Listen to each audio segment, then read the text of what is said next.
अब तो मुझे लगता है मनुष्यों की जरूरत भी नहीं है, क्योंकि अब एआई आ गया है, एआई ज्योतिषाचार्य आ गए हैं, एप्स आ गई हैं जहाँ पे ह्यूमन इंटरेक्शन कम हो गया है। इस विद्या को समझने वाले जो लोग बैठे थे, जो 1 to 1 बैठकर पर्सनली आपकी प्रॉब्लम समझते थे, पर्सनली आपके ग्रहों को स्टडी करते थे, वो तो खत्म हो गया है। इसे कैसे देखते हैं आप? अभी क्या है कि जितनी भी ऐप आ गई हैं, इन ऐपों ने काफ़ी हद तक ज्योतिष को बहुत डैमेज किया है।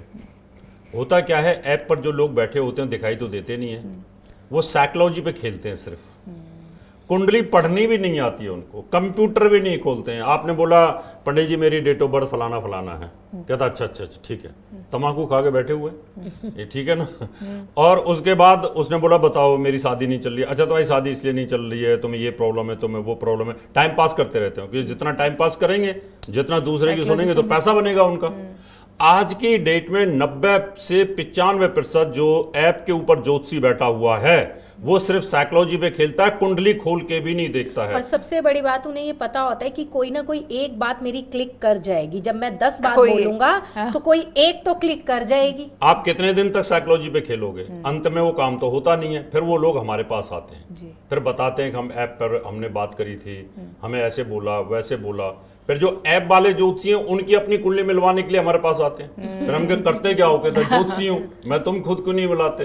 बोले जी हम तो ऐप पे बैठे होते हैं। इंटरव्यू किसी और का दिला देते हैं, फिर खुद ऐप पे बैठ जाते हैं, उसमें बोल करके बता देते हैं। तो इन ऐपों ने ज्योतिष का बहुत बड़ा नुकसान इस समय कर रखा है। और जो रील पर जो रील बनाई जाती हैं, जो रील भी यूट्यूब से कहीं ना कहीं गूगल से सर्च करके जो उपाय बताए जाते हैं, ऐसे ऐसे उपाय मैंने जिंदगी में कभी नहीं सुने जो उस पर बताए जाते हैं, और उससे लोग भ्रमित होते हैं और उससे बड़ा ज्योतिष का नुकसान हो रहा है। तो ये रील जो होती हैं आजकल वायरल होने का बहुत आसान माध्यम बन गया है कि आपने कुछ एक बोला और वो वायरल हो गया। वो तो एक तरह से ये एक मार्केट हो गई है कि यहाँ डर बेचोगे तो व्यूज मिलेंगे, यूट्यूब के चैनल अच्छे चलेंगे, सब्सक्राइबर बढ़ेंगे और अच्छा रेवेन्यू आएगा।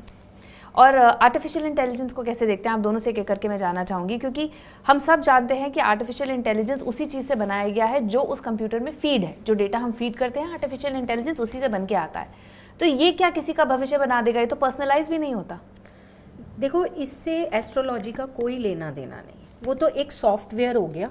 ठीक है कि आपने उस सॉफ्टवेयर को एक लैपटॉप में या कंप्यूटर में डाउनलोड कर दिया। वो क्या समझेगा कि कितने नक्षत्र हैं, कितने ग्रह हैं, कौन सा ग्रह कहाँ किस हाउस में सही रिजल्ट देता है, किस हाउस में नेगेटिव रिजल्ट देता है, ये उसे कैसे समझ आएगा? लेकिन लोगों को ये चीज़ डिटेल में सुननी ही नहीं। आप कभी भी देखिएगा, यूट्यूब पे भी देखिएगा, जो बहुत डिटेल में बता रहा होगा ना, उसे कह देंगे अरे इसे कुछ नहीं पता है, ये तो बस बोले ही जा रहा है। क्योंकि उन्हें क्या चाहिए कि सिर्फ शॉर्ट एक रेमेडी बताए, अरे तुम ये करके आओ तुम्हारा ये काम बन जाएगा। तो वो कहाँ से वो ऐप वैल्यूएबल रह गई? बिल्कुल बिल्कुल सर, आपका बिल्कुल भी नहीं है। मैं नंता जी बताना चाहता हूँ, जैसे सॉफ्टवेयर है, सॉफ्टवेयर में भी उन बुक्सों को डाल दिया गया है जो हमारे पास बुक्स है। पारासर्प है, जेमिनी है, हमारे पास जातक पारिजात है, मानसागरी है, उसमें जितने भी योग हैं वो सब उसमें टाइप कर दिए गए फाइल है। ऐसे ही आर्टिफिशियल इंटेलिजेंसी के अंदर सॉफ्टवेयर इंजीनियर जो हैं आर्टिफिशियल वाले, उन्होंने सब डाल दिए। आपने एक डेट ऑफ बर्थ डाली, वो कुंडली बना लेगा ऑटोमेटिकल। कुंडली के अंदर वो देख लेगा, क्योंकि फास्ट काम करते हैं। फास्ट काम करने के बाद जो प्रश्न आप पूछोगे उस प्रश्न का जवाब उस पुस्तक में कहीं ना कहीं मिलेगा। हो गई। लेकिन पुस्तक में जो लिखा है वो तो एक ही चीज, एक सूत्र लिखा हुआ है सिर्फ, उसके बहुत सारे कॉनोटेशंस और होंगे, और उसके तो 144 हो जाते हैं। बिल्कुल। वो वही सूत्र 12 जगह इंप्लीमेंट होगा, 12 जगह इंप्लीमेंट होगा। मैंने कहा कि आपका जो मंगल है वो सप्तम भाव में बैठा है, ये आपकी पत्नी को नुकसान करेगा। तो उसमें आर्टिफिशियल इंटेलिजेंस लिख दिया।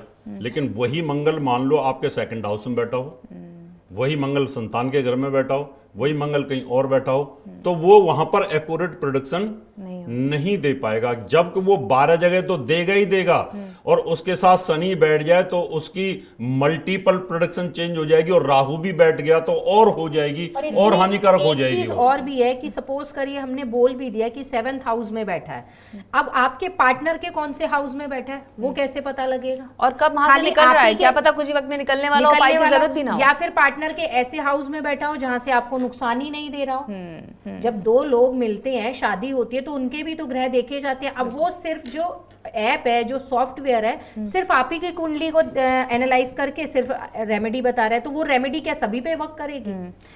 अगर आप ये वीडियो YouTube पर देख रहे हैं तो हमारे चैनल को सब्सक्राइब कर बेल आइकन दबाएं और Facebook पर देख रहे हैं तो हमारे पेज को लाइक करें।